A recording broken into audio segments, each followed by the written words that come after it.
સુખનો સૂરજ ઉગશે એ તો ખબર હતી, પણ સુખનો સૂરજ મારો આવો ઉગશે એ તો મને જરાય નહોતી ખબર. જાગીને પેલા હિંમતભાઈનો ફોન આવ્યો, એ કે તમને આલ્બમ સોંગમાં કામ મળી ગયું છે, તમે જલ્દીથી હાજર થઈ. મેં તો ભાઈ શર્ટ બદલ્યા વગર જે રાતનો પહેરો હતો એનો પહેરી પાછો એનો પૂજા પાઠ કરી નાખ્યો કેમેરાનો, ને ભાઈ બધું વસ્તુ સેટઅપ લગાડી દીધેલો હતો. ડાયરેક્ટર સાહેબ, કલેક્ટર સાહેબ ને બધા આવી ગયેલા હતા. કલેક્ટર કહ્યું કે ડાયરેક્ટર કહ્યું અમારો બધો એક જ છે ભાઈ, ને અમારા આસુભાઈ ને વકીલો રોલે મળે છે અને કેમેરામેન પણ છે. બહુ અઘરી થવા માંડી છે, કારણ કે આ વિડીયોમાં હું બોલું એનું કઈ સમજ પડતું નથી. આનું નામ છે દક્ષાબેન, જે આપણી ઇન્સ્ટાગ્રામમાં સારા એવા ફોલોવર્સ ધરાવે છે. એમની સાથે આપણને કામ કરવાનો મોકો છે પહેલી વાર મળ્યો છે, અને હું ટેન્શનમાં ગળી ગયો છું હરખું, કારણ કે મને શું કરવું વળે ઉઠતી નથી. ને આમાં એવું છે રોલમાં કે એ મારા વાઈફને હું એનો હસબન્ડ બનેલો છું.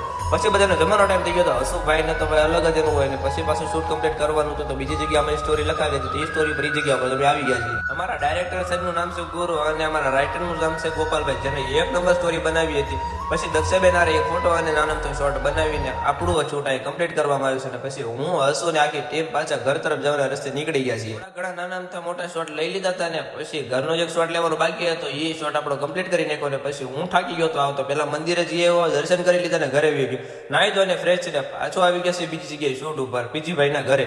એમાં પણ રાત્રે રિંકુબેન 12 વાગે ચા લઈને આવ્યા, પણ છતાં કોઈ મૂકીને ડાયરેક્ટર સાહેબ તો ચાનો જ ભૂખણો છે. કોને ખબર 2 વાર 3 વાર ઉપર લીધા. હિંમતભાઈ ને શું આવે છે એ સાંભળો એની મોટી.